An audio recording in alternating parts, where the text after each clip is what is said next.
Okay, we are going to start off with our regular Restoration Advisory Board business. We'll have some project updates, and we will talk at the end about our upcoming RAB meetings and some alternate locations to have RAB meetings in the future. Moving right along to the next slide, we'll start off with our roll call. Christy? Here. Valerie? Present. Asa? Here. Carl? Here. Kate? Here. Mitch? Here. Jennifer? Here. Andrea? And Pamela. All right, we do have a quorum, so we're able to proceed as usual tonight. For our in-person folks, we do have a microphone at the other end of the table by Mitch. If you'd like to speak into it, it's going to be your best way for the folks online to hear you. You'll just need to turn on the power button right underneath the little screen on the microphone. All right, next slide, please. Okay, so starting into our old business, first item of business is the January 2025 RAB minutes. At the April RAB meeting, we decided that we would put these back up for vote for the fuller forum to be able to have some more time to look at these, and also since April was an ad hoc meeting, we decided to put these on the schedule for the regular May meeting. So from there, is there a motion to approve the January RAB minutes?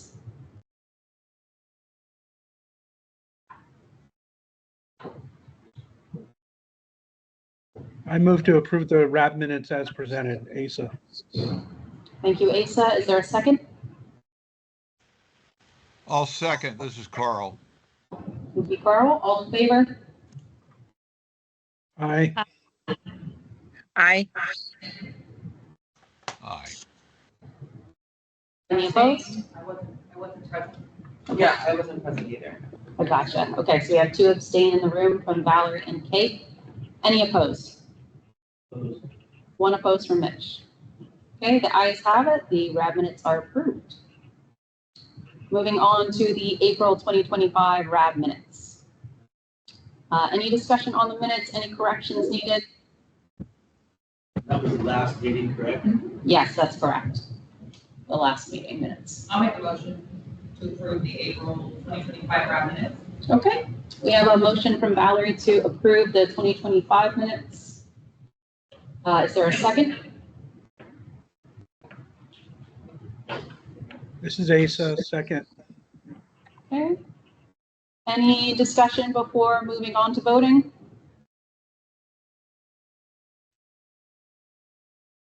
Okay, hearing none. All in favor? Aye. Aye. Any opposed? Opposed from Mitch? The ayes have it. Okay. Thank you all. All right, so we will jump into talking about our new business. I think I just lost my mic, so I'm going to do my best to project to the computer. Sure. This was a battery wizard. Good luck.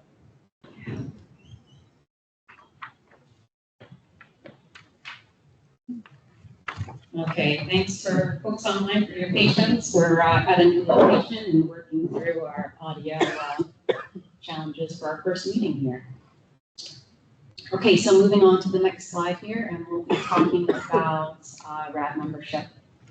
So at our last meeting, just to recap, we had 4 members who were up for their second year or their second term on the RAB. That was Christy, Carl, Andrea, and Kate. They were all voted to continue on with their second term. I believe it was Christy and Carl that were not available at the last meeting. I did reach out via email just to let you all know that you were voted on for a second term. If you're not interested in continuing, just let me know. But otherwise, thank you for your service and thanks for another term. Greatly appreciated. Moving on to community co-chair. So our community co-chair has been vacant as of March when Jordan stepped down. We would like to have a vote on community co-chair tonight. So just to recap on that position, community co-chair is a very critical role on the RAB. They help with coordinating the agenda, answering questions from RAB members, concerns from RAB members, as well as community. Big part of their participation is to encourage open, constructive conversations here on the RAB and with community members that participate here. And also they help facilitate the RAB meetings.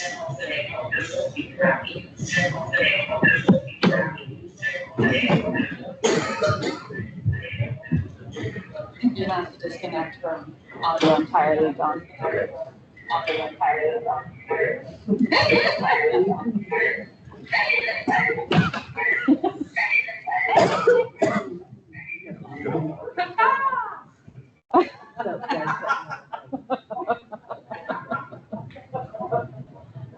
Lisa, can you let them know in the chat that we're just having some audio issues?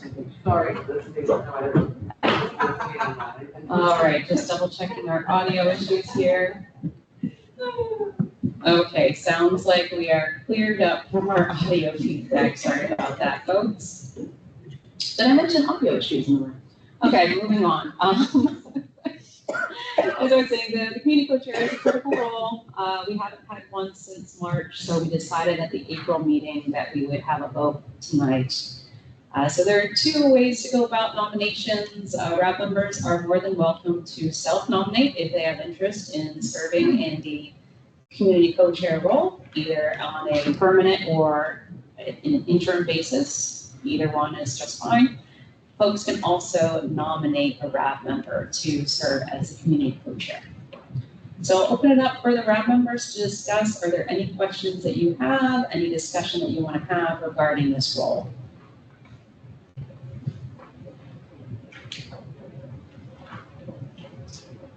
Anything on our online chat?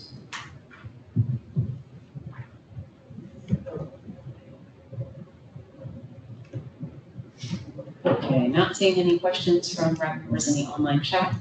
Okay, we'll open it up now for any nominations or self-nominations.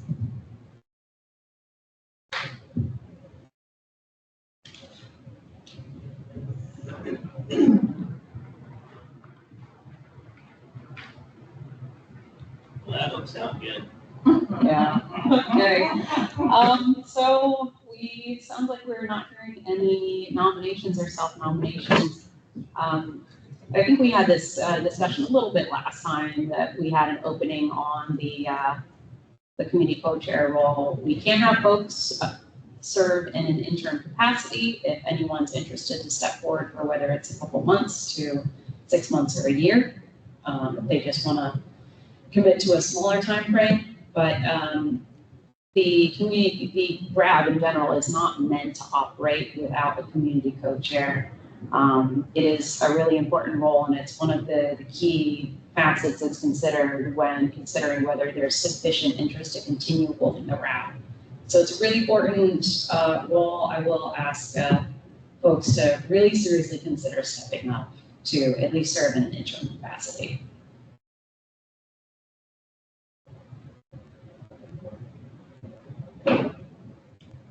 Any questions, comments, discussion from the RAB members?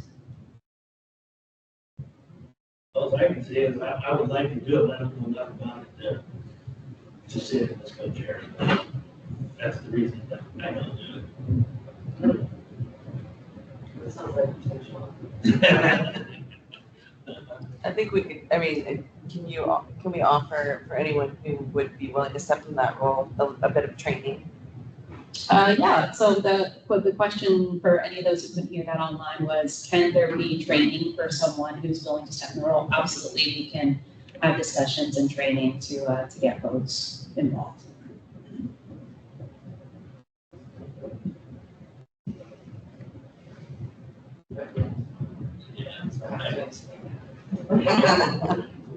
I just don't know if I'm ready for that or not. Fair enough. This is the first board I've ever been on, so I've only been here a year and a few months, so. It's still a lot to learn. I'm just kind of at capacity with my work right now, so that's why I'm not speaking up. Any of our RAB members online have any questions, comments regarding interest in serving or not serving community co-chair, either interim or permanent basis?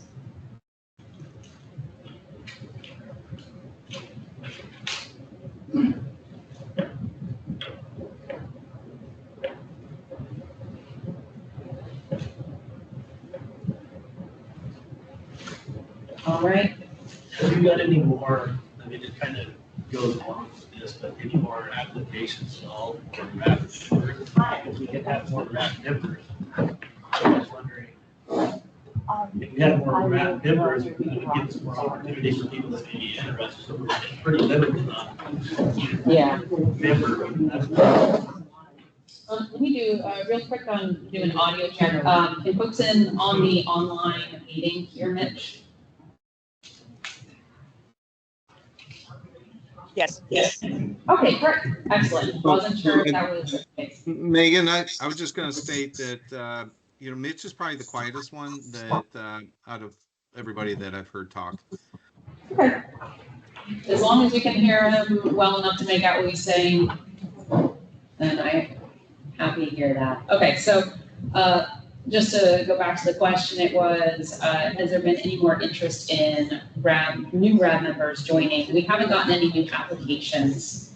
We had gotten some indication when Sophia stepped down that Friends of the Columbia Gorge had been interested in having another RAB member serve, but we haven't seen another application from them yet. How do we get that information out to more people? What was the process before it was posted on the Army Corps page, basically? Yeah, we've had it posted on the Army Corps website. The application's still available there. We had done newspaper ads in the past, but we hadn't gotten anyone noting that they learned about the openings on the RAB through newspaper. One thing we could try that was pretty successful for the ECO was putting out some social media ads. Oops. Yeah, doing boosted ads through social media. One or two, we didn't get like local city council or mayors, board of county commissioners to start posting that on their agenda type of deal. Here's a link. They're looking for RAB members. Yeah, absolutely. I would encourage the RAB members, if there are certain organizations, community groups, et cetera, that you think would be really valuable to get involved here or have RAB members from those groups to please go ahead and send them the meeting information when we send it out, send them the website link. And then if they have any questions, they're more than welcome to reach out to our public inbox, and I'll be happy to talk to those folks about any interest they have in serving or any other, interest in the project in general.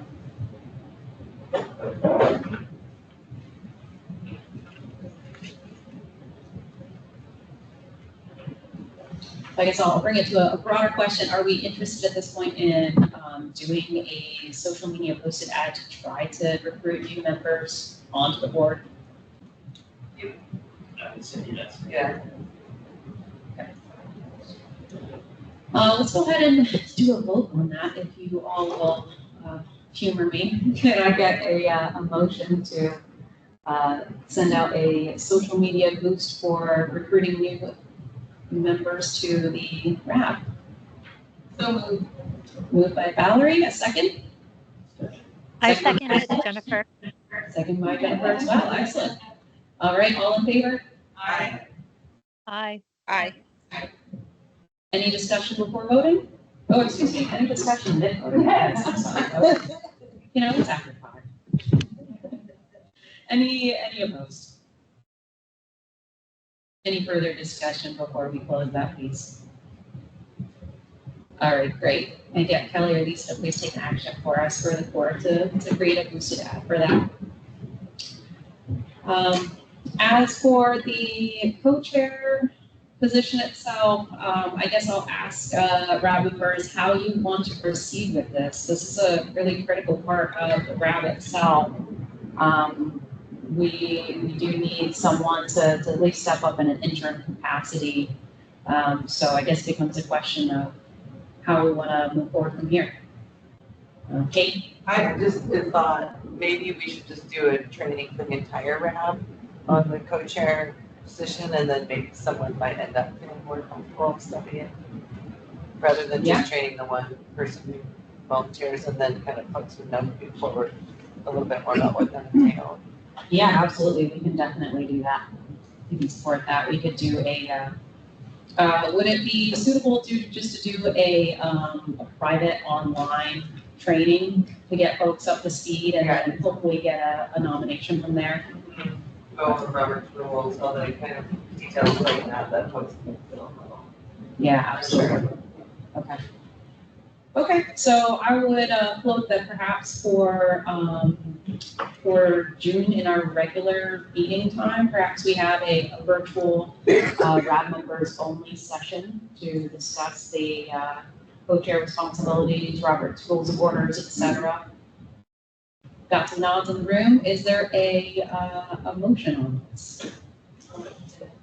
Kate has moved. Any second? Mitch is second. All in favor? Aye. Aye.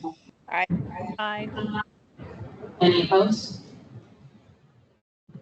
Okay, great. Great suggestion, Kate. Thanks so much. We'll take an action to set up a RAB members only private virtual session to go over the community co-chair duties, Robert's rules of orders, and hopefully someone will be interested in being my partner in crime in our future meetings. All right, take it. I totally understand. It's a big responsibility. So is being a RAB member, and of course, I really appreciate you all being part of this program. So thank you so much for your time and your consideration on this. And we will talk about it more on. Give me the date on that real quick. What's that date? June 2nd, second Tuesday of June. The second, sorry. Yeah. That'll be June 10th. Yeah. All right, June 10th.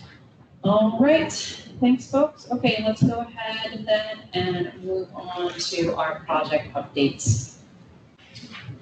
Okay, so let's start with the upland operable units.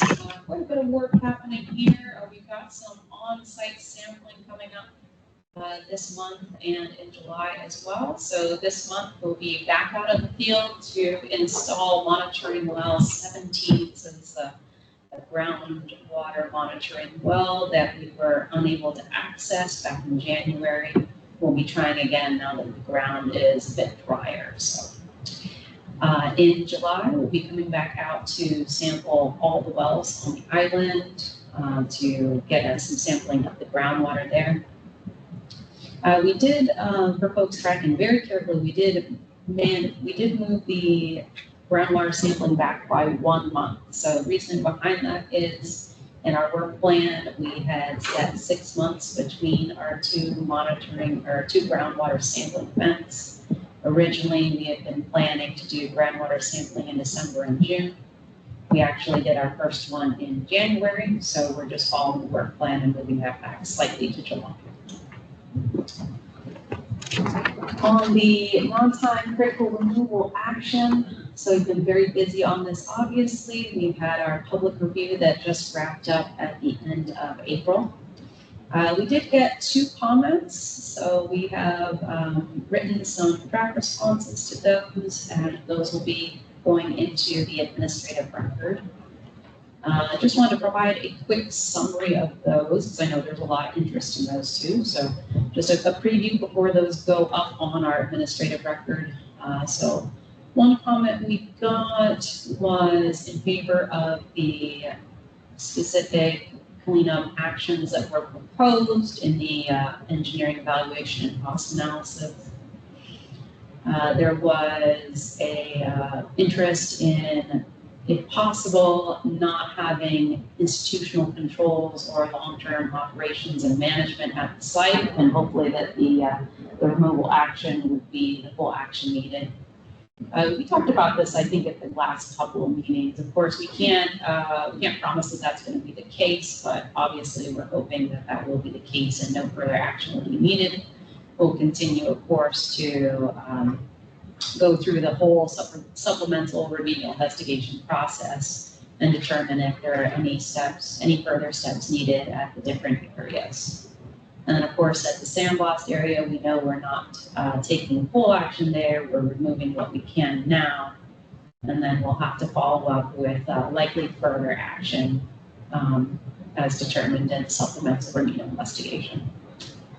But glad to hear that there was, one of the comments was supportive of the cleanup that we proposed in the engineering evaluation cost analysis.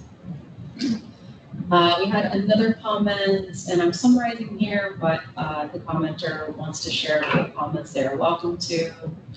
So the other comment expressed disappointment with the Corps' inaction on the site, felt that there was a lack of accountability from the agencies involved, and they expressed thanks to Yakima Nation for their continued involvement in the site. Those were 2 comments. Appreciate those that spent the time to look over the document, whether they provided a comment or not, and then thank you, of course, for the folks that did provide their comments. Any questions regarding the engineering evaluation cost analysis or the public review? Yes, Kate. I would just say that in the future, when we have public comment periods, 2 comments is not ideal. And so we need to re-examine our outreach from the, the core side, the RAB side. We didn't get involved in recruiting community comments this time. And so it's, something we should look at, because if we really are looking for public input, I don't think this is necessarily indicative of folks not being interested. And so I just don't want it to be interpreted that way. Yeah, it's one of the possible interpretations, but I think when we get 2 comments, and especially 2 comments that are very clearly engaged in the process, it's really hard to tell what that means from the overall community. I think also the extensive time each step of the process takes, and kind of the threat of imminent delay if the comment is significant enough to trigger an adjustment or a change, can be a deterrent for folks to engage. And I think people have to weigh out this kind of like, is this the right time to weigh in, or do we cut the losses on this one and weigh in more later, where we're not going to have this unintended effect of drawing out the goal that we share of the swift and effective, thorough cleanup. So yeah, just food for thought. Yeah, Mitch, go ahead. I was wondering, on your first statement, you talked about, I think it was well 17, that you couldn't get to earlier, but is that on Bradford Island, or where is that? Yes, I don't have a map in the slides today, but it's on Bradford Island. It is south of the landfill, so it goes up a slope towards the middle of the island. There's a small path that leads up to that proposed location. In the path, there already is an existing well, and on either side of the path, there's 2 large boulders.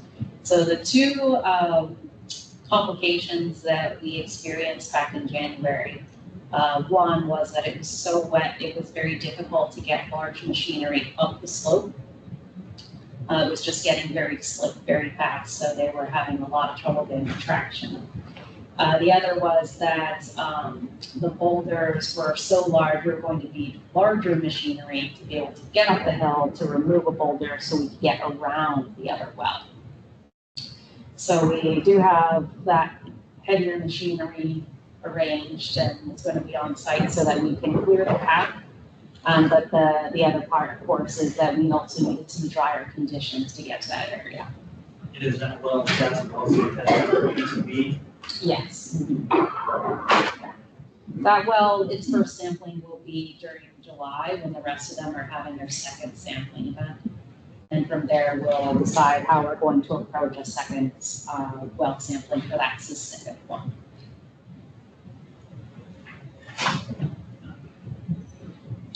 Any other questions regarding either engineering evaluation, cost analysis, or a OU supplemental remedial investigation?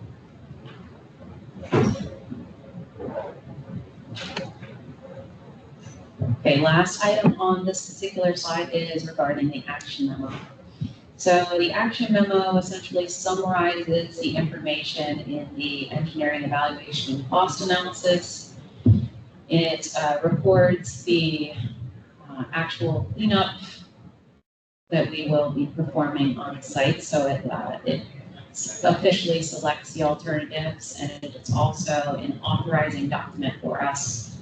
Gives us the authority to go forth and actually perform the removal action on site. Right now, this document is with regulators and tribes for their review, and they'll be reviewing that until about mid-June on that one. That currently puts our on-site activities to be starting in spring of 2026 for actually getting on site, performing construction under the non-time critical removal action. We were working towards summer of this year to start our cleanup initially.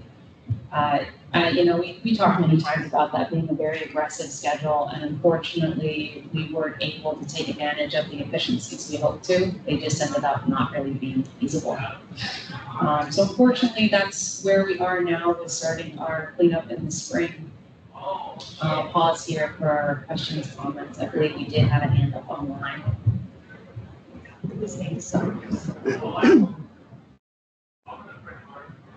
Asa, did you have a question or comment that you want to share? No, I just wanted to comment on some of the outreach. I know a couple people that have looked at some of the videos online, and their comment was that the things we talk about seem very technical and hard to follow. People that just jump into one or two of the videos. So it's just an observation that they told me. Thank you.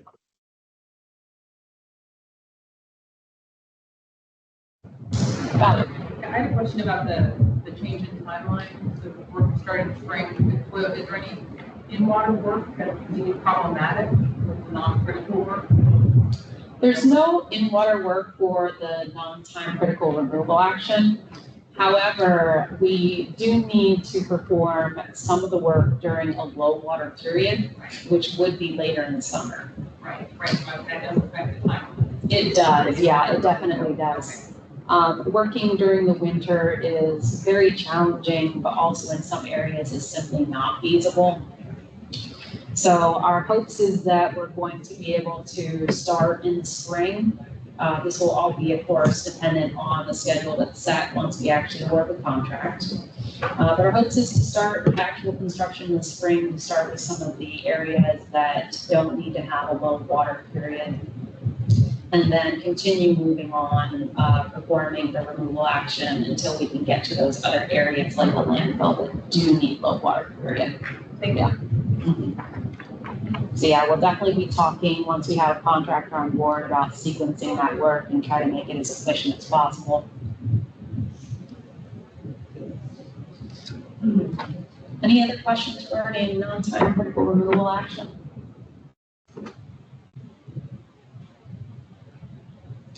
So the contractor hasn't been selected for that? Yeah, that's correct. We do have bidders, and we're going through the process of evaluating those bidders. The action memo itself, though, is the document that authorizes us to award the contract. So we'll need that to be signed first. And how many bids, right? I am actually not on the bid evaluation team, so I don't have access to that data. We keep that data pretty closely held on very small teams. I presume that the timing is part of the assessment, about whether there's schedule lines up. Yes, certainly. Yeah. They will propose schedules as part of their bids, and we'll be evaluating that.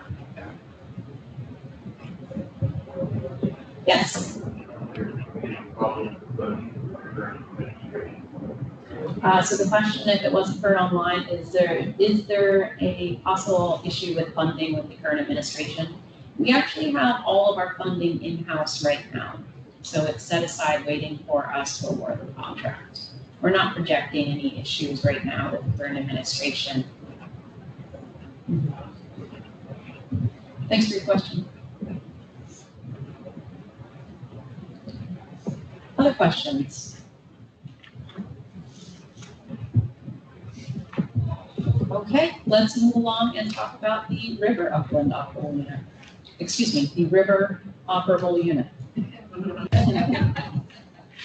Okay, starting with phase 1 of the supplemental remedial investigation. So as a reminder for folks, we had conducted some on-site sampling last year. We have now collected all of that data through the end of 2024, and we're evaluating the last bits of that data. So the data that was originally collected, there was lots of surface sediment sampling that was done in the riverbed.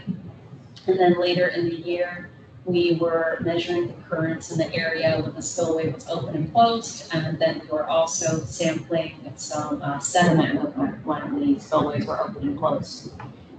Those last bits of data for measuring the currents and measuring the sediment movement we received just recently. Our team is currently evaluating the data, looking it over. And then once they're done with their review, we'll be passing that on to regulators and tribes for their review. Once we have all of our internal teams, all of our interested parties having reviewed that data, we'll be able to come back and talk about what our findings were in the area. Yes, I think we have 2 questions starting with Kate. And you're sharing with interested, like you're sharing with tribal parties the raw data as not just the Yeah. data. Mm-hmm. Mitch? You said on the surface sampling, is there like a graph that shows where surface sampling material is taken from, the depth of an inch or just 2 inches, 6 inches, and where does the other sediment on the base of the river become a different type of sample? So I think we probably don't have a graph that contains all of that right now, but we do have some available graphs in the work plan that showed where the sampling was completed, and it talked about how much, at what depth they went to. I'm just going off of memory, but I think our depths were 6 inches to a foot for sampling, surface sediment. I can send you a link for the work plan that actually has the details of that. And then, of course, when we come back and provide, an overview of what we did for phase 1, we would review exactly like what kind of sampling we did and then what the actual findings of that sample were.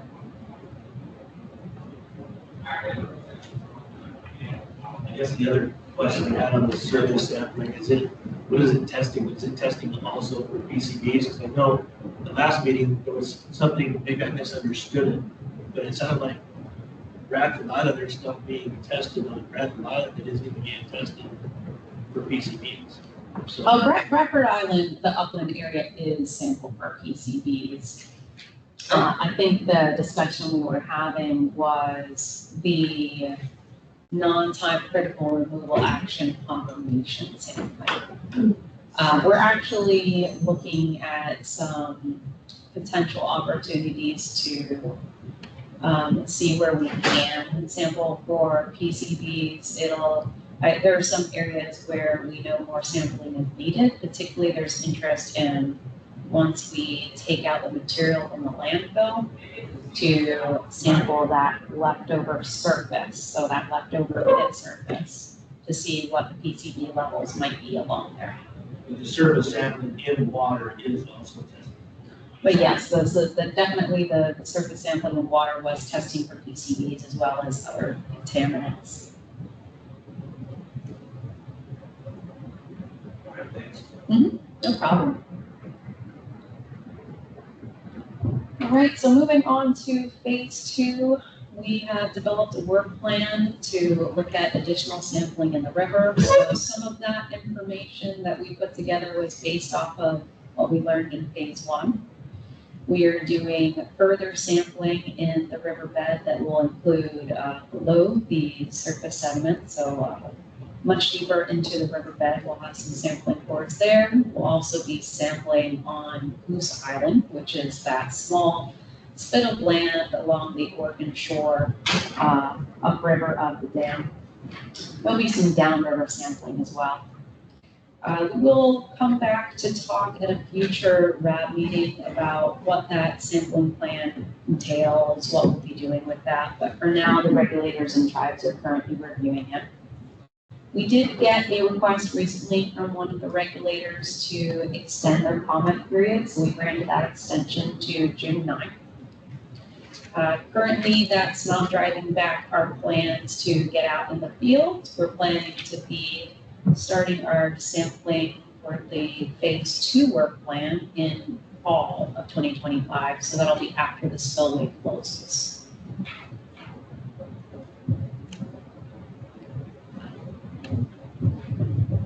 Any questions on phase 2 or anything else on the river before we continue on?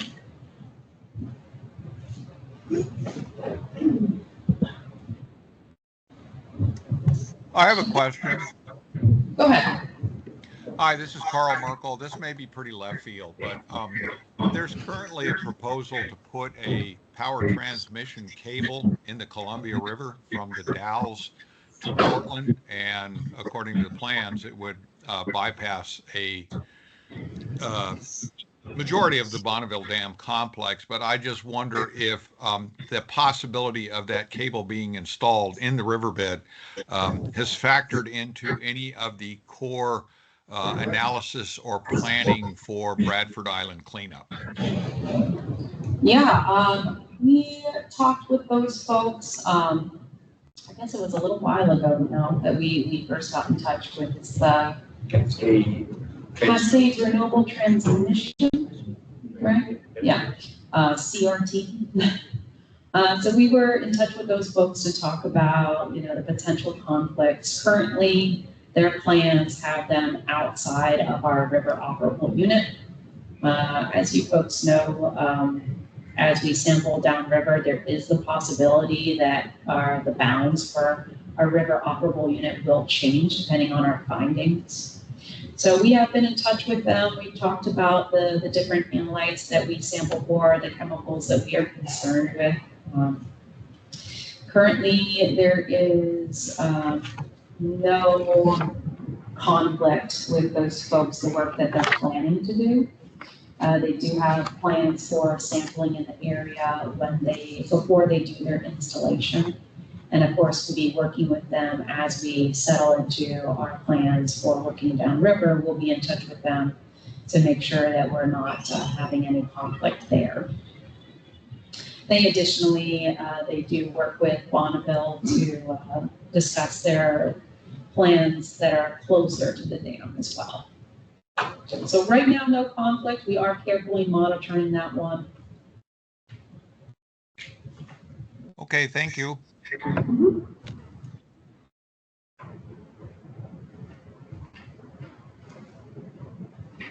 Other questions before we move on to the next slide? Okay. All right, let's talk about Cascades Island. So Cascades Island is just one little tiny island north of Bradford Island, and we had been performing a preliminary assessment over the last year or so.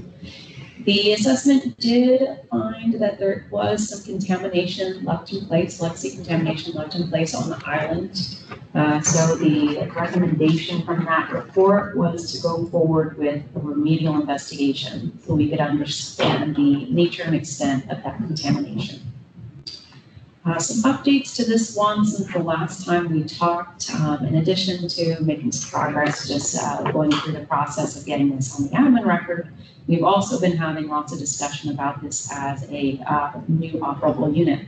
It was proposed officially by the Environmental Protection Agency, or EPA, back in March.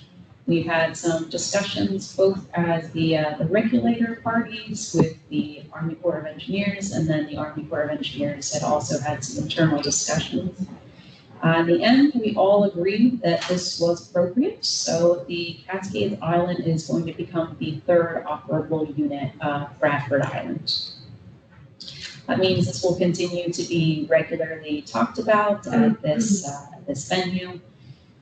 It will be part of the federal facility agreement that is held between EPA, the states of Oregon and Washington, and the Army. And then, of course, the tribes that have memorandum of understanding with EPA and the Army Corps will also have the same sort of technical availability of information and ability to sit in project management meetings as they do with the other two operable units under Bradford. Starting at our future meetings, we'll have this as its own slide, kind of like we do for the upland and the river operable units. We are in the process of evaluating a bid for a task order to perform the remedial investigation. So it'll be a little bit of time before we have a next meaningful technical update on Cascades Island. But we are also working on the schedule now so that as we move to our next site management plan update, we'll be able to expand upon the Cascades Island schedule in that document. Yes, Kate. So, thank you. I know that the findings of the preliminary assessment are still being uploaded to the administrative record, but can you speak at all to what kind of specifically? Sure. was Yeah, found absolutely. and brought to the designation? Yeah. So there was a couple areas specifically where we had had previous sampling happen due to other operations and management activities on site, and they had found contamination of lead. So the two areas were, there's a couple old buildings, some historical buildings on site. One was a storage shed, one was a visitor center. Neither of those are used right now. But they had flaking paint, and those paint tested positive for lead. Another area was the gate repair and storage pit. So it's an area that's inside the dam itself that was previously used for sandblasting activities. There was a trench in that area where sandblast grit, just kind of leftover dirt dust had been pushed into the trench, and that leftover kind of sandy grit was tested positive for lead as well. So those are two areas where we know that there is contamination left in place. There are a number of other areas that were investigated but not sampled. Typically under a preliminary assessment, you wouldn't sample. You'd be looking at areas to determine if you wanted to go sample, to basically see yes, no, do we have contamination. We found that it was appropriate, since we do know that there's some contamination left on site, to proceed with just fully sampling for the nature and extent of contamination. So as we continue to investigate under the remedial investigation, we'll have more findings about what contamination is or isn't on site. But we know we did find some other areas that had potential for contamination. So some examples of that, there were areas where sandblast grit was used to fill some potholes. There were some areas where a auxiliary water supply was dredged, sediment was taken out of the system, and it was placed under particular areas on the island. That sediment would have been pulled through the river operable unit. So the sediments from the river operable units that could have contamination in them. Those are just more examples of areas that we don't know exactly what they may or may not have yet, but we do know that they have a potential for contamination, and we know that we need to investigate those further.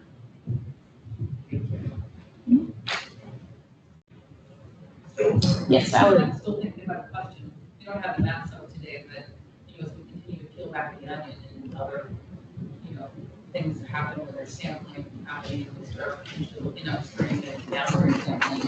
And part of this group grab in Bradford Island, how far can this extend?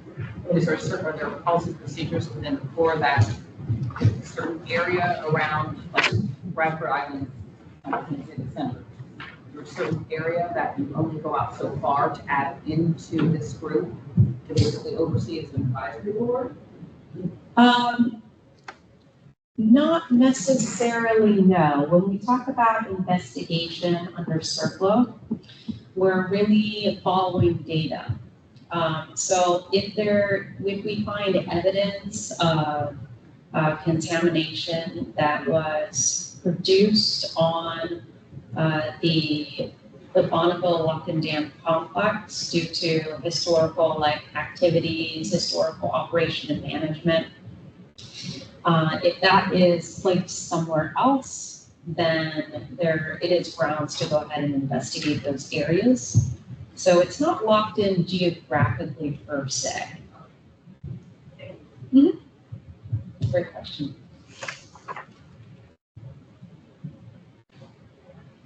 Other questions regarding Cascades Island? I think at a future meeting, it would be appropriate for us to go ahead and do a sort of intro to Cascades Island to get folks more familiar with that. So we'll definitely put that as a future topic. I think too, at some point, depending how this keeps expanding, we might need to rename how we refer to the site, because it's not just Bradford Island. At some point, it's more connected to maybe the dam or something, just because, yeah, there's other islands, like if Goose Island also has contamination, and now we've got 3 islands involved in the site, then we might want to think about how we're referencing outwardly to the public, so that there's just kind of a clearer explanation of what we're talking about. Yeah. That question came up, I'm struggling to remember exactly what venue, but we had some recent discussions about that internal to the board. One thing that was pointed out was apparently it's not too uncommon for a site to get listed under a particular name, but that name to not be geographically bounding the site. So it's pretty common apparently for sites to expand past what the name sort of entails. And generally the names are kept the same to keep people familiar and to not cause confusion with a name changing over time.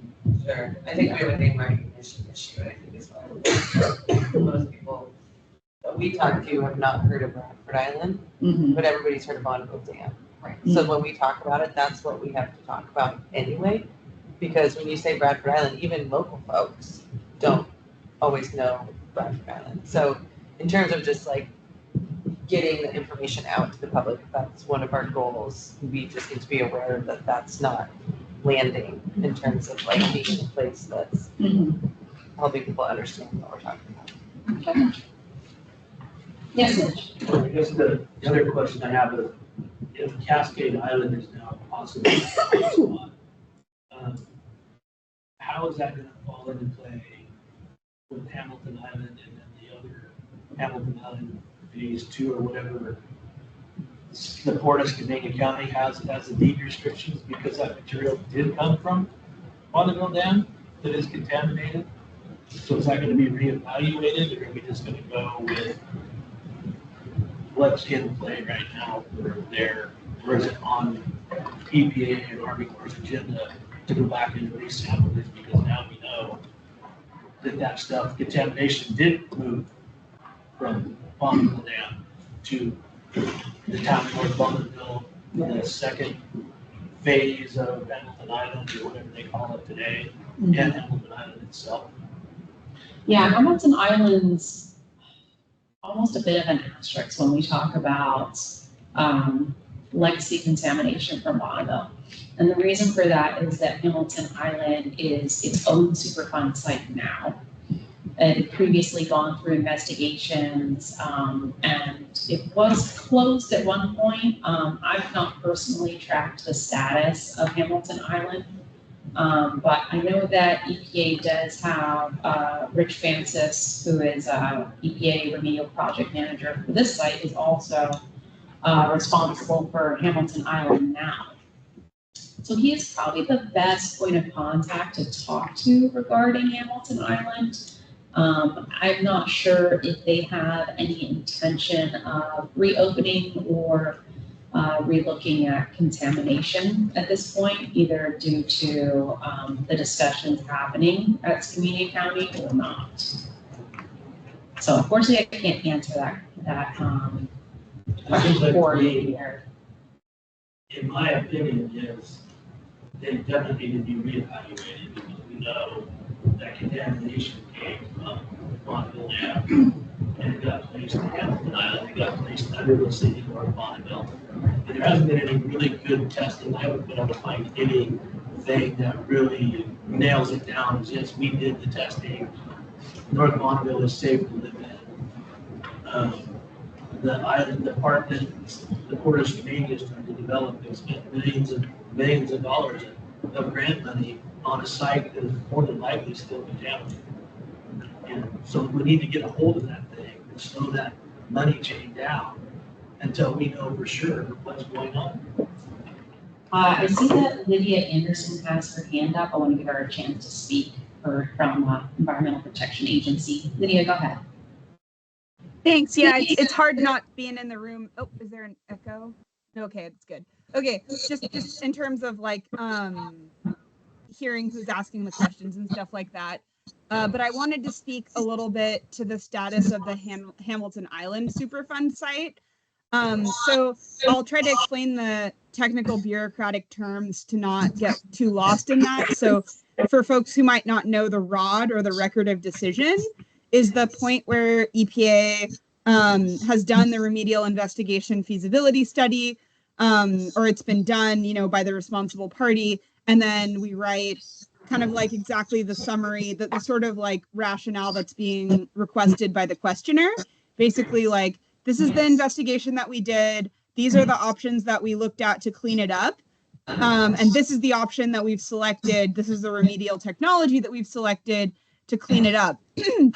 And so in the case of Hamilton Island, it's a no action ROD was the decision that was made, meaning after the investigation that was done, it was found no action needed to be taken. And so, I definitely know that's a very high level statement that I just made. I've spent a little bit of time with the ROD, the Record of Decision, as has Rich Francis, and we found, the investigation into the different environmental media, the groundwater, the soil, to be adequate. But, I understand there might be a lot of questions about that. So I went ahead and posted the link to the Hamilton Island Superfund page in the chat. I posted both the general page and the site documents and data page, and the ROD can be referenced at the site documents and data page. So maybe that helps a little bit with understanding the status of Hamilton Island.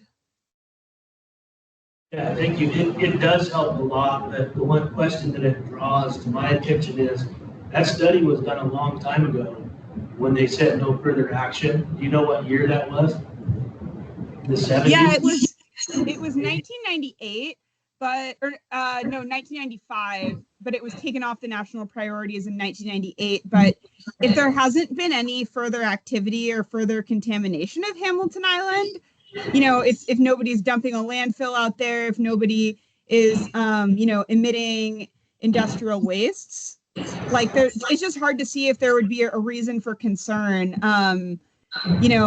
Part of the phase 2 does investigate sediments downriver of Bradford Island, and so like around Ives and Pierce Island. So it's not that we're not looking at the river where contamination could be found, but like I said, I'm unaware of any reason to be concerned about future sources of Hamilton Island, if that makes sense, because if a Superfund site is investigated and declared that no action is needed, unless there's something out there that dramatically changes, it's hard to see what the purpose of reopening the investigation would be. Okay, because the one concern that I have is last summer I walked Hamilton Island, the trails, and I walked the shoreline downstream. And on the far end of Hamilton, downstream of Hamilton Island, there's an old sediment pond. It's completely overwhelmed. The culverts are plugged up. And when I walked the shoreline, I noticed hundreds, if not thousands, of dead clams on the shoreline there. So I'm wondering, is that just a natural thing that these freshwater clams do? Or is there some reason that they're dying right on the shoreline there? That's really interesting. I think, I got pictures. Pictures could be submitted, and that could be, I would encourage you to submit those, and then it could be compared against sampling that has been done at Hamilton Island. There are maps and figures in the record of decision showing where samples were taken, and so you could definitely make that sort of analysis.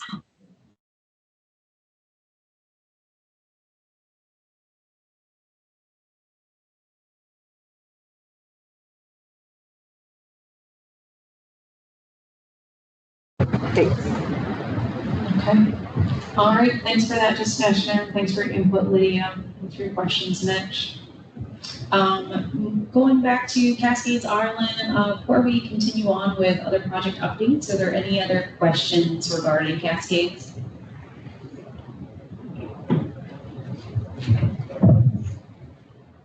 Okay. So no update at this time regarding community involvement plan. I think we talked about this last time, but we've been very heavily focusing on our works for the upland and river operable units, as well as bringing Cascades Island up. So we're continuing to operate to, what we plan to do in the community involvement plan. We do have a new person just came on to our team in the board to help us with some of these more administrative tasks. So we're hoping to get this one wrapped up, finalized soon, so we can get that on the administrative record. Next slide. Okay, so our next discussions are regarding upcoming RAB meeting dates. So a couple things to look at. One, of course, being the locations, which we'll talk about on the next slide. But I also wanted to bring up, folks, that we have a couple potential holiday conflicts coming up. So right now, our next meeting is scheduled for July 8th. Not the same day as July 4th, the federal holiday, but I just wanted to bring that up if there are any conflict from our RAB members due to the proximity of the holiday. So I wanted to open up for discussion on that one first. Okay, this is Kate. I do have a conflict that day, but I can catch up on notes or ask like this. Any other conflicts from our RAB members regarding July 8th?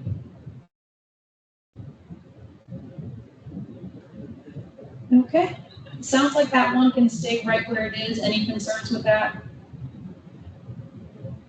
Okay. All right, July 8th is just fine. September 9th is presumably just fine where it is, where we planned it. But I did also want to bring up November 11th. November 11th is Veterans Day. I would propose that we consider moving this particular date. It will be a little more difficult to support on that day. I would have to see if I could get special permission to work for one, which I can't guarantee. And then we may have to get special permission for our contractors to work that day as well. And additionally, it's also a public holiday, so folks may have alternate plans. So I wanted to bring this one up for discussion as for potentially moving that date to elsewhere in November.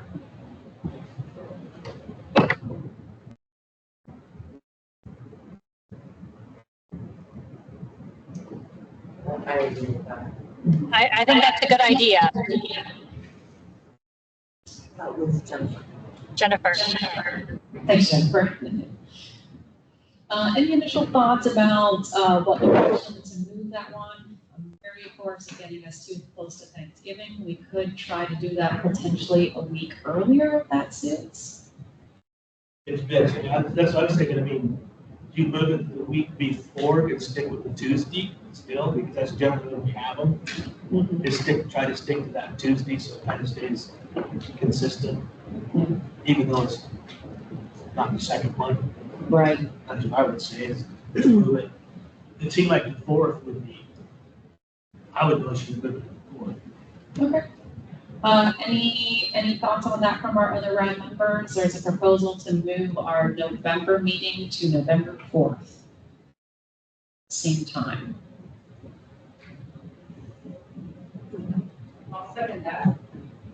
Okay, we have a motion and a second. Any questions or comments before we vote? I see Christy typing, so I'm gonna give it just a second.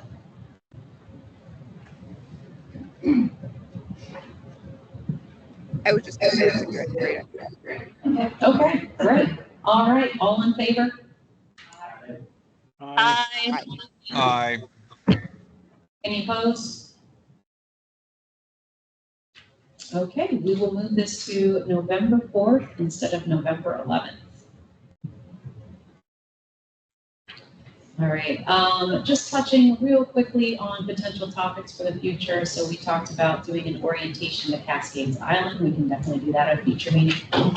Additionally, coming up a little bit later in the year, we'll be talking as well about the Phase 2 River Work Plan. So we'll be providing an overview of that for folks so you can see what our plans are. And then we'll also be talking in the future regarding the Phase 1 work plan results. Are there any other potential topics that folks would like to have on the agenda? Mitch? Yeah, I was wondering, last year at one of the earlier meetings, I had asked about the life expectancy of the bass. When they did that test on the bass, and it come back highly toxic or high levels of PCBs, but I don't think I ever got to the bottom of how long the bass truly live in that area. And then the bass that were planted, how old were they and how long were they there? Because I thought they were tagged, if I remember correctly, and then they recaught them or something, and then they tested them, and the PCB levels were like really high in the tissues of that bass. I'm wondering how long were they in there, and then how long did the natural fish, the native fish that are in that damn pool, how long did their life expectancy generally run for those fish? Okay, so question of how long, what's the life expectancy of fish, including bass in the dam pool? The bass was the more thing that I'm trying to figure out, because that's what was, the test was done on, was bass. Right, yeah. And so I don't know who put the bass, whether it was Department of Fisheries or who put the bass in the first place, but where did they come from? How long were they in the water when the test was done? And then the fish that are native in the river all the time, how long is their life? Is it 5 years, 7 years, 12 years? And So one item I think we might want to clarify real quick. I want to make sure it's understood. We didn't, for the purposes of sampling the fish in the area, we didn't plant any fish in the area.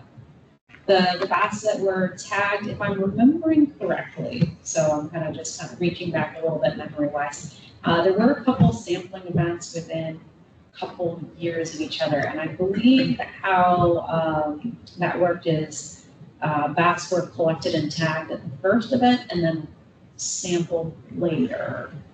And this was I believe the sampling we're talking about was done by Fish and Wildlife Service. So I am sort of like reaching back into memory a bit here on this one. But just to clarify that we didn't add any fish to the pool for the purposes. Yeah, they were caught there. So they were all, I don't know if there were any hatchery fish. I don't know that smallmouth bass are produced in hatcheries, not to my knowledge. Washington State. Okay, so then they would all be native to the area. But that said, I can take the question away to get a general life expectancy of smallmouth bass. I don't know that we would have, I can ask the question to Fish and Wildlife Service, the folks that did the sampling efforts, but I don't know that they'll have information about any differences of life expectancy between smallmouth bass that were caught in the area versus other areas. I was just trying to figure out Yeah. how the monitoring was done, how long when they were caught, did they sample stuff when they were caught and tagged? Mhm. And then they seen later down the road that they spiked up high? Or did they just catch them and tag them and then say, oh, we caught this fish, and then 2 years later we went back and Yeah. caught So we did have a previous meeting, and it was a while ago, that we had Fish and Wildlife Service come out and talk about a previous sampling effort. So let me go back and look at our old meetings to see when that meeting was, because I think that would be a first great resource, since we had that person come and talk to us. And do you know about the, I think it was Rich, maybe mentioned Rich Francis, the last meeting, something about ecology, I do believe, I don't think it was Washington Fish and Game, I think it was ecology, had been doing some tissue sampling below the dam. Yeah, actually, if we still got Lydia online, Lydia would be the best person to talk to about that. Lydia was helping support those efforts. It's not part of the Oslo project itself. But Lydia, could you speak briefly to the current status of that downriver tissue sampling that was going on by Washington State? Totally. So for background, and this is honestly something that I learned as a part of this project, Washington Department of Ecology does a freshwater fish contaminant monitoring program. So every year they designate a certain number of, and I can just post this in the chat actually. They monitor specific areas within the state to assess the quality of fish in those areas. And so, mercury is a pretty big contaminant of concern among others. But yeah, so it just so happened that they were already doing sampling downstream of Bonneville, and we knew that the Yakima Nation, as well as Oregon Health Authority, had great interest in assessing the quality of contaminants of concern, especially PCBs downstream of Bonneville. So we did partner with them to catch some fish downstream of Bonneville at 2 locations. We got the data back in the last month or two, and it was distributed. The raw data was distributed to the states and tribes and Army Corps, basically all the Bradford interested parties. To just give a high level summary of it, I asked my toxicologist to prepare a presentation, which he gave at the last, we call them tier 1 coordinating meetings, which is basically where, Army Corps and EPA, and then Oregon, Washington, and then the Cowlitz, the Yakima Nation, and the Grand Ronde typically are the tribes that come, although others are invited and welcome and on the distribution list. At those tier 1 meetings, we had my toxicologist gave that presentation going over the data. And to give a high level summary, basically what we found is that resident fish downstream of Bonneville Dam at the location of Skamania, which is like roughly 5 miles downstream of the dam, and then the location immediately below the dam, there's about 3 orders of magnitude of difference. So about a difference of 1,000 in terms of the levels in PCB, the PCB levels in fish, and actually I shouldn't get myself into trouble trying to say like what's an acceptable level, what's not an acceptable level. In Superfund, that can be a complicated question based on what sort of risk are you looking at? And my background is engineering. I'm not a toxicologist, so don't want to overstate here. But like I said, that's like what I just gave you is a high level summary of the data. So the fish are less contaminated than they are in the forebay by about 1,000, or about 1,000, difference, 3 orders of magnitude. Meaning that the fish closer to Bonneville Dam have a higher level than the stuff you found at Skamania Landing. That's right. That's right. Like in the forebay above the dam, compared with downstream.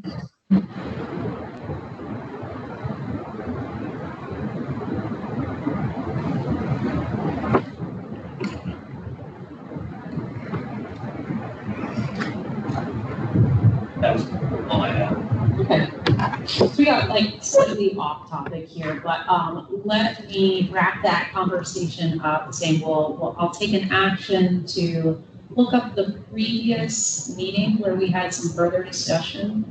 I'll reach out to my point of contact, Fish and Wildlife Service, with a question about the life expectancy of smallmouth bass. And we can go from there. I can also ask if they're willing to have some conversations with you about additional questions. That's probably the best first avenue. I agree. All right, great. So we'll take those actions. Any other potential topics that the RAB members would like to see at future meetings?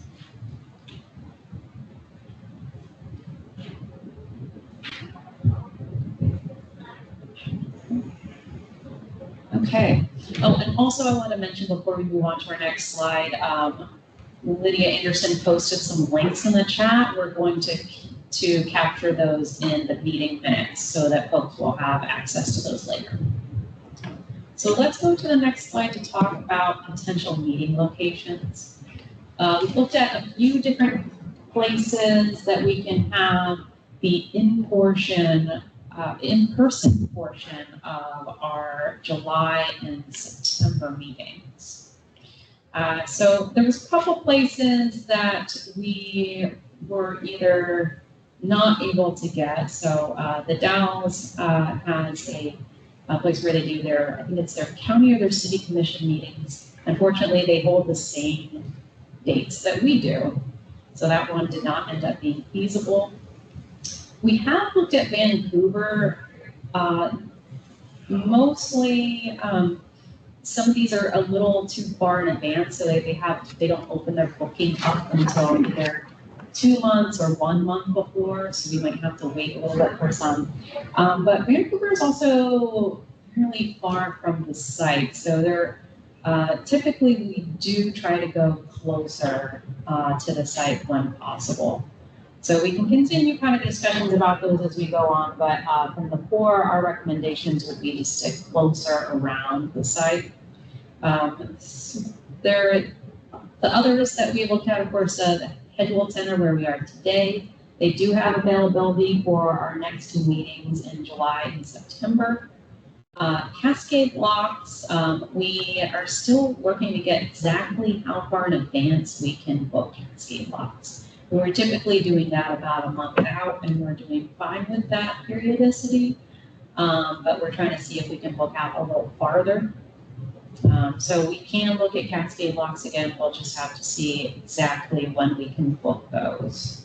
And then Stevenson Community Library, we did find is not available during this time as well. They have something standing during that time. So there were a couple conflicts. Let's open it up for some conversation. Mitch, I saw your hand up.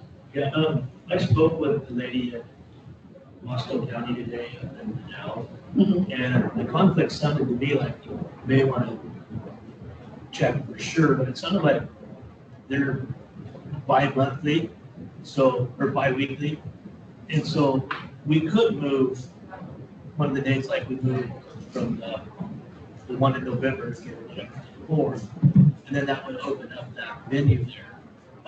I talked to her quite a while today, and they basically have no idea what is going on in Bonneville. Absolutely nothing. And so I think as far as the Vancouver side, I think that's a great place to go, just for the reason it's farther away. There's more fishermen out of Vancouver that come up and fish in Bonneville Dam, and fish Drano Lake, and fish the Columbia River up and down it. And that's what we need to get to, is we need to get to more people, because the community that's so small here in Stevenson, Cascade Locks, and other small, they're just, it's not, the word is not getting out to people. We need to figure out a better way to get it there. And I think going to Vancouver would be a great idea. And I think Wasco County, I think that's another thing we need to re-look at and see if it's just us moving the date to fall in between their dates. I think hopefully the rest of the RAB would agree that that's a great idea. So that's what I have on that. Yeah. Thanks, Mitch. Thoughts from other RAB members? This is Kate. I also support going to Vancouver and maybe looking at Hood River and some other nearby towns where people are traveling from there to fish. I think also just getting word of mouth out is important. And, if we're talking to just one small community, like you're just saying, we're not really reaching everyone who's going to be affected. So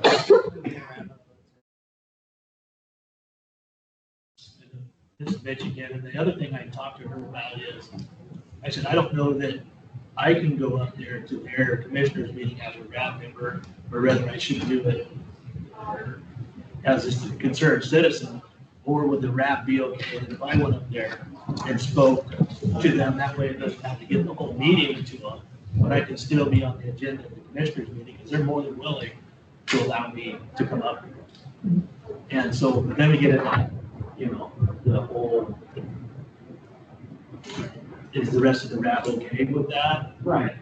We do have operating procedures in place that if RAB members would like to go speak on behalf of the RAB, it's just a matter of presenting like what they want to discuss with these other folks and doing a vote on it. So if you wanted to prepare something, either to send out via email to the RAB members or to talk through at a future RAB meeting, we can definitely do that. Okay. Yeah, that's very We can appropriate. get it to where we can actually hold the RAB meeting up there. I mean, I'm more than willing to drive up there and talk to the commissioners and the rest of the people that are involved up there. Because like I said, they have no idea. Sure. And, going to other meetings is also just a great way to get the word out. That's obviously a concern from our RAB members across the board. So being present at other RAB I sent an email meetings out is- to, from Vancouver to the Dalles, every city, every council, everything that I could possibly send it to, and I got one response from Wasco County. And there's a lot of people in that email chain, and nobody responded. So, pretty frustrating to see even our local government here doesn't really have anything to do with it. I mean, they're not making anybody aware of it that I know of. I haven't seen anything on our Board of County Commissioners agenda or the City Council agenda about this that's going on. It's been going on for years. It's a complete disaster and nobody knows about it. So somehow we got to do a better job. But yeah, for yourself and all the RAB members, if there's interest in discussing at other forums, it just needs to be a discussion with the RAB members and then the buy-in from the RAB members for, a single member to go forth and speak outside of the RAB. And of course, yeah, as a private citizen, if you want to, we've talked about it before, as a private citizen, I'm not going to tell you what you can and can't do.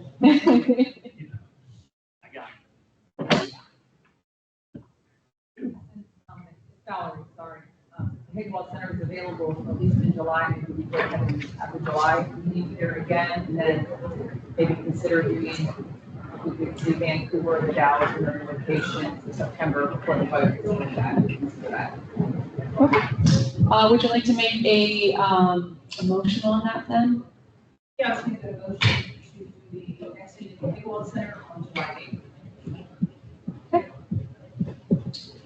Any discussion from the RAB members regarding the motion?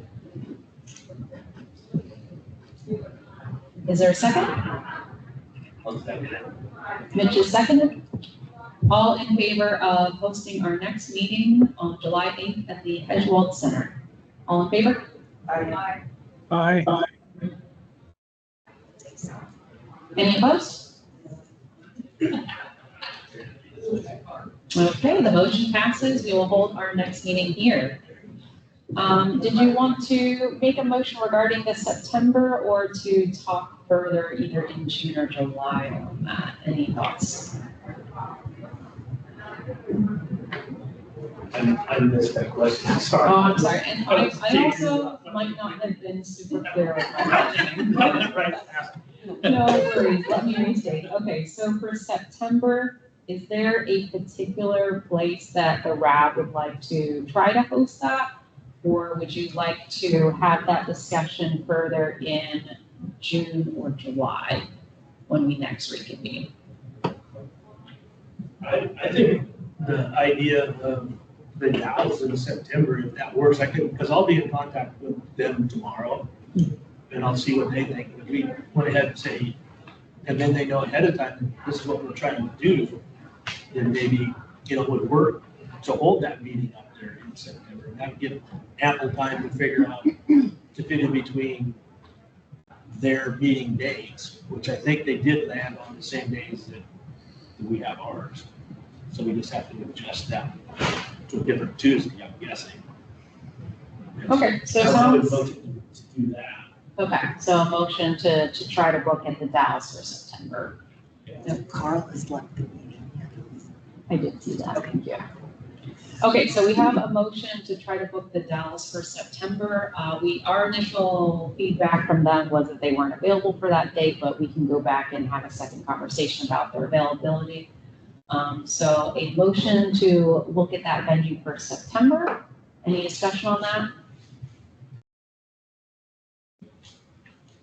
Is there a second? I'll second that. Second from Valerie, all in favor? Aye. Aye. Any opposed? Okay, we will go forth and have some more conversations with folks at the Dalles on that and see if we're able to book. If it's not available on the particular date that we currently have scheduled, we'll come back and have some more conversations. We may opt to book an alternate venue if we're feeling like that needs to happen just to get something on the books, but we can continue to figure that out. All right, great. So that covers our July and September meetings. Moving on to our last slide. So now is essentially our any other business slide. We'll start with any other business from our RAB members. Just mention again, I sent you that deal on the community awareness link. And is there any way that we can get that to where it's attached to the agenda minutes? So that people read through and they see, it's a study that was just done. I don't know if you've seen that, maybe I forgot to send it to you, but. Don't remember seeing that, that email. But it was a deal that was just done on community awareness for these Superfund sites, and the Northern Ecology, the state auditors were involved in it, and it was done on the 29th, I think, last month. And I think tomorrow, the 14th, they're actually holding a council meeting that's open for public comment and stuff. So I guess it was my bad. I didn't send it to you. It's possible I just also didn't understand at the time that you were asking me to share that information, and that's why I'm struggling. There's one that was, it really didn't meet up with the one that was on the agenda for the community involvement or whatever it was called back here, the pages back. But I think that study that was just done really falls into play with that community awareness, because it talks about the loopholes, and I shouldn't say loopholes, but the conflicts of how things just get bogged down and they can't seem to move forward because they're not getting enough of the community involvement to get involved, to keep asking the questions. And so that kind of goes dead in the water as far as keeping the public aware of what's going on in your area and communities. Okay, It's a pretty good read, but it's a lot of material. I think it's 64 pages long. Okay. I did find your email, so apologies, I dismissed that from late last week. I will take a look at it and see what we're able to have as like a like possible topic where we're able to kind of display easily to see what it is. Right. But it looks like other RAB members aren't on here. Would you like me to at minimum send this out to the other RAB members in the meantime? Sure, yeah. Okay, so I'll go ahead and do that so the other members can take a look. And then we'll take a look at it and then see what we can glean from it in terms of like good actual data to share. Some bullet points from that kind of stuff, I mean, it might make sense for us to discuss that RAB. About how it might help explain the lockdown or whatever you want to call it. It's the slow motion effect of Army Corps and EPA. It kind of touches on that because there's steps that all have to be followed. Right, A lot of yeah. people don't so know process. what the steps are. They're thinking, well, why is nothing being done? Well, because we have to do this, we have to do that, we have to do this. And it kind of talks about that inside of that thing, but like I said, it's a lot to read. You gotta be willing to sit down and read it. Yeah. But yeah, we'll take a look. Okay. Any other discussion from our RAB members?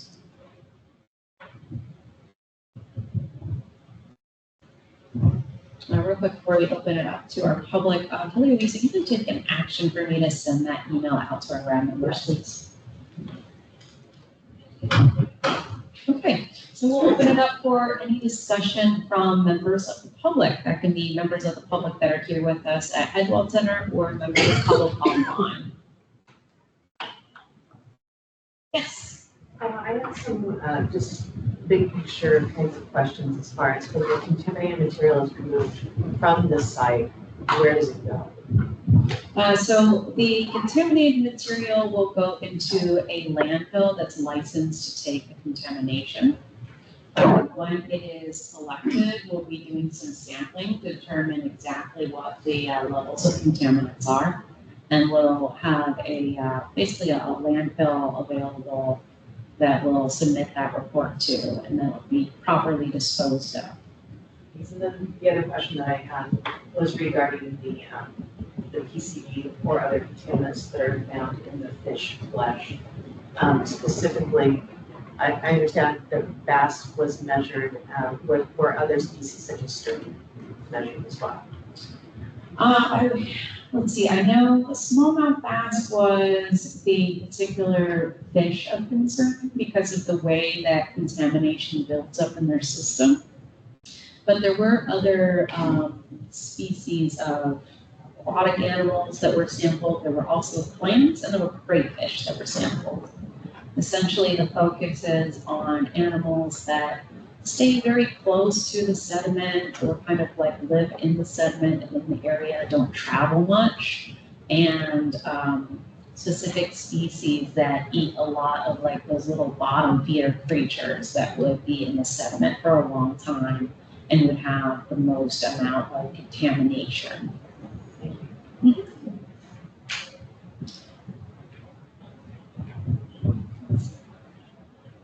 Not seeing any questions or hands online. Anybody online have a question? Are you Patricia? Patricia has a question. Go ahead, Patricia.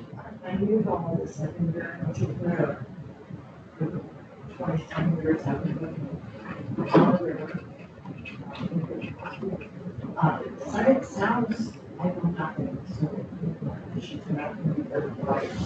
But it looks like with checking the contamination now, you're heading west, checking further away from the dam. Is that my understanding? Yeah, we are. So we talked a little bit earlier about the phase 2 river work plan that's currently being evaluated by regulators and tribes. We had some plans in that work plan to look at sediment that is downriver west of the dam itself. The thought is there is possible contamination in the sediment that moved through the dam downstream. So we're looking at areas where we expect sediment to be moved to and then sort of stay based on river currents. I'm wondering, community involvement plan, what does that mean? Yeah, community involvement plan is a document that basically every like Superfund site that has like a community involvement aspect, they would produce it. And it essentially just states how the Army Corps of Engineers interacts with the community in different ways. I see my public affairs officer's finger is darting up slightly to provide, nope, he's shaking his head now.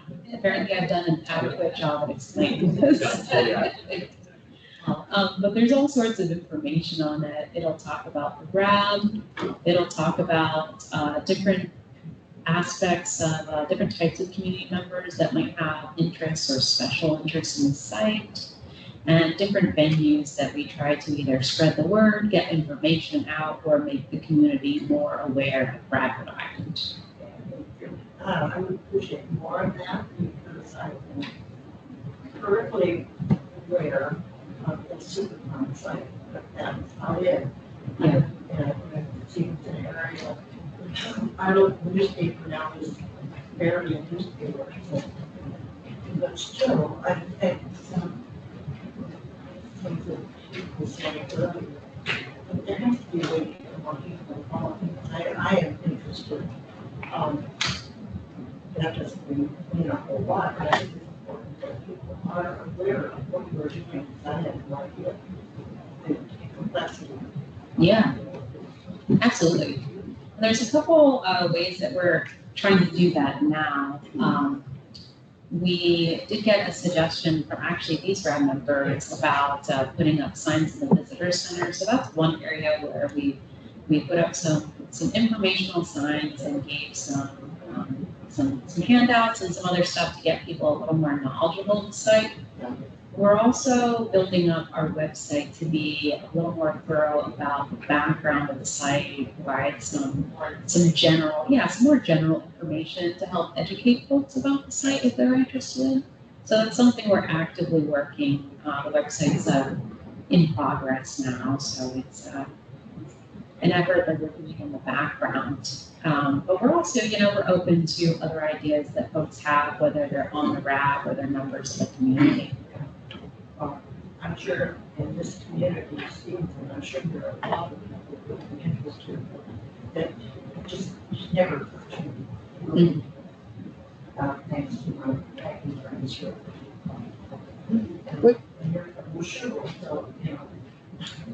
Did Tom and Diana, I'm having a hard time hearing you. Did Tom and Diana make you aware of the meeting today? Both of you. Thanks for being here. There's a lot of community activities going on now. Great. I'm glad to hear. And we do also have a email address at the bottom corner of our slides here. If you'd like to be added to the list, it'll give you information about when the next RAB meetings are. It'll great. I have a suggestion. Oh, sorry, go ahead, Mitch. Just Mitch. I've been writing our Board of County Commissioners and the Stevenson City Council about this ongoing. I think it'd be a good deal if more of the public will go directly to them and say, bring us some of this information and let's even have a town hall. It's not, the word is not getting out to the people. Yeah. And I think using our city council and the Board of County Commissioners is the perfect place to get that information out to people and make them hold meetings. They don't seem to want to.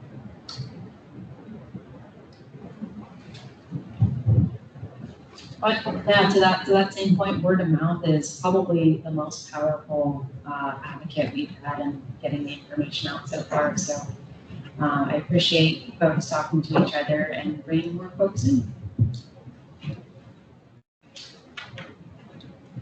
Any other thoughts from our public members? Any other business that folks would like to chat on?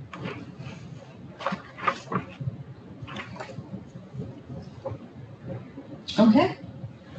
Well, that brings us to the close of the topics that we have for today. Is there a motion to adjourn the meeting? Motion to adjourn. We have a motion and a second. All in favor? Aye. All right. Thanks very much. Oh, sorry, didn't mean to cut anyone off. All right, it is 6:37 and we are adjourned. Thank you all so much. We will see you here again at Whitehead Golf Center in July.